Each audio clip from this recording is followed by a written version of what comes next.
He asked Dr. Kalam, Doctor, what are the major strengths of India and what are its major weaknesses? And instantly Dr. Kalam answered, you are the strength of India.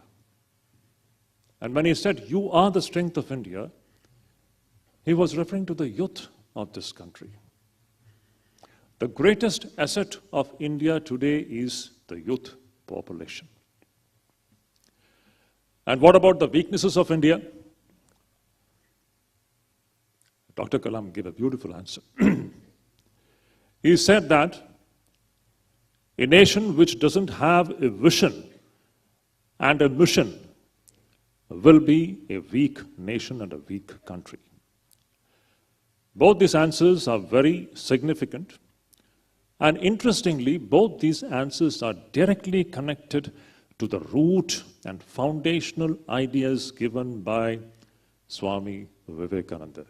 The very process of man-making is to travel from a self-centered life to a life which is centered in the good of the humanity, in the good of the entire human race.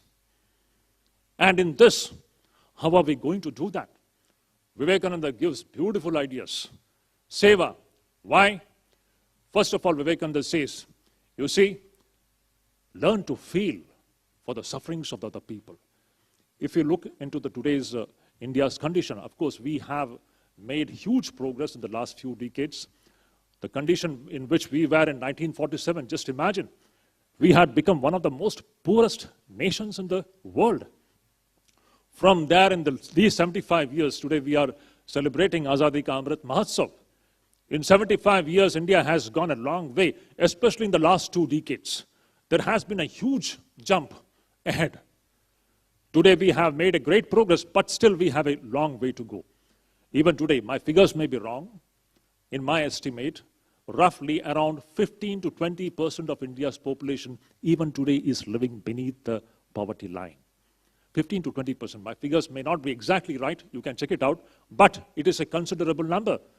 Around 15 to 20 crore of India's people, even today, living a hand-to-mouth existence. Just imagine.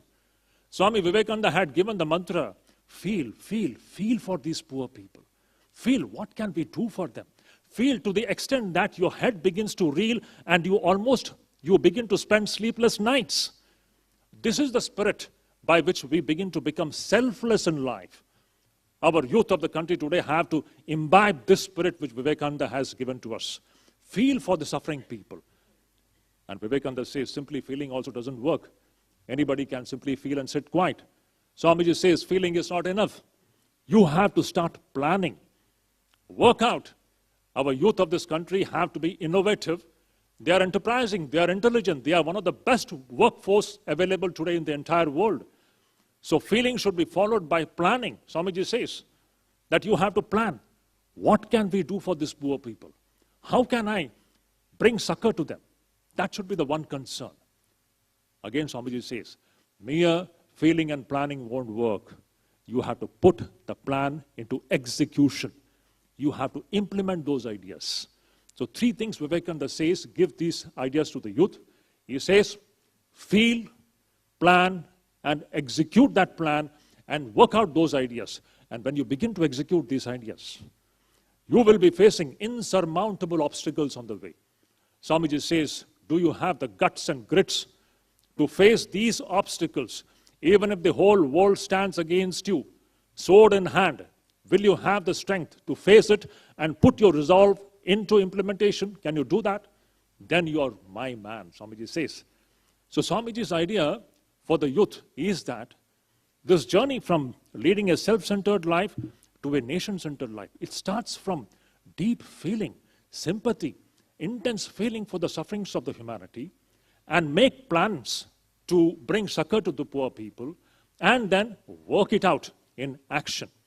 This is how the youth of the country can become organized.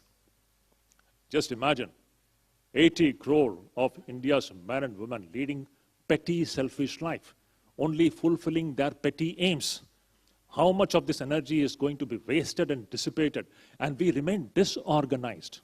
Swami Vivekananda had made another very beautiful prediction. He had said, the future of India will entirely depend upon three things. What are these three things? He says, organization, coordination of wills, and accumulation of power. Very important point. Just imagine 80 crore young men and women of this country totally disorganized, disunited, disintegrated. What a waste of this great energy it is. Swami Vivekananda wanted this youth force to become completely united, organized, work in an organized manner. What will make them organized? That will be the coordination of the wills. When their wills are directed toward one common aim, what should that aim be? That aim should be only the good of the nation and nothing else. When 80 crore men and women of this country, they have one aim before them. That is to build this nation. Just imagine, that is how a great power is going to be accumulated, and it is this power which will catapult India to become the #1 nation in the next few decades. That is why. Now see, this is exactly what Ramakrishna Mission is doing today. It is a very important idea, this feeling aspect. What can we do to these poor people today? Even today we have 15 to 20 crores of people living below poverty line. We have to provide them with food, with medicines, with education. They don't even have the basic amenities even today.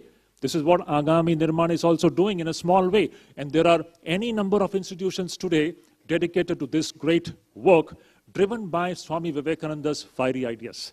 Just imagine, what is Ramakrishna Mission doing for the last 125 years? It is doing Annadana. It is doing Pranadana. Pranadana is running hospitals. It is giving life to so many suffering people. It is doing Annadana by providing food to millions of poor people of this country. It is doing Vidyadana by running schools and colleges. And finally, it is also doing Jnanadana. These are the 4 kinds of danas prescribed in our Shastras. Mission is doing this for the last 125 years. And inspired by the mission today, there are any number of such small institutions like Agami Nirman, which is carrying this work ahead. What a wonderful thing it is. All inspired by Swami Vivekananda's idea of self-sacrifice and seva. That was his clarion call for the youth of this country in 1897 was, if you all remember, beautiful idea. Swamiji says, for the next 50 years, this alone shall be the keynote of all of us. What is that? This great motherland of ours, Mother India. This is the only keynote for us. Let all other vain gods and goddesses disappear from your mind for the time being. This is the only God that is awake now, our own race, our own people. Inspired by these words, we know what happened post-Vivekananda's lifetime. Once again, we have to bring back this very mantra for the next 3 decades, we can say, because next 3 decades are very crucial. This is a very important point. We Indians have to be sensitive about it. How are we going to handle this youth force? Because this is going to determine the destiny of India in the next few decades. So what is the mantra? The same mantra which Swami Vivekananda gave in 1897, that has to once again go and inspire the youth of this country. Just like I spoke, just a few days back, I got a chance to speak to the youth of this Yuva Mahamandal, thousands of them, packed fully, with full zeal and energy, and with that tremendous love for the country. This is the kind of youth force that we need. And what is the mantra? For the next 3 decades, let this alone be the one agenda of every one of us. India, the first agenda should be India. The second agenda should be India. The last agenda should be India for the youth of this country. And when we have this kind of a united will and approach, this great youth force which we have, this demographic advantage which we have, it will catapult India once again to the #1 position, which was the one dream of Swami Vivekananda. So Swami Vivekananda's last beautiful utterance which comes to my mind is, Swami Vivekananda had written this to the Mysore Maharaja. This I always say wherever I go, especially to the educational institutions, the young people, everywhere. They should just emboss these words in their hearts. What are these words? Swami Vivekananda says, life is short and the vanities of this world are transient. They alone live who live for others. Rest are more dead than alive. This was Swami Vivekananda's great gift to the posterity, especially to the youth of India, inspiring them to dedicate their lives for the well-being of the nation first, and then later they can go one step ahead and they can serve the humanity, seeing divinity in them.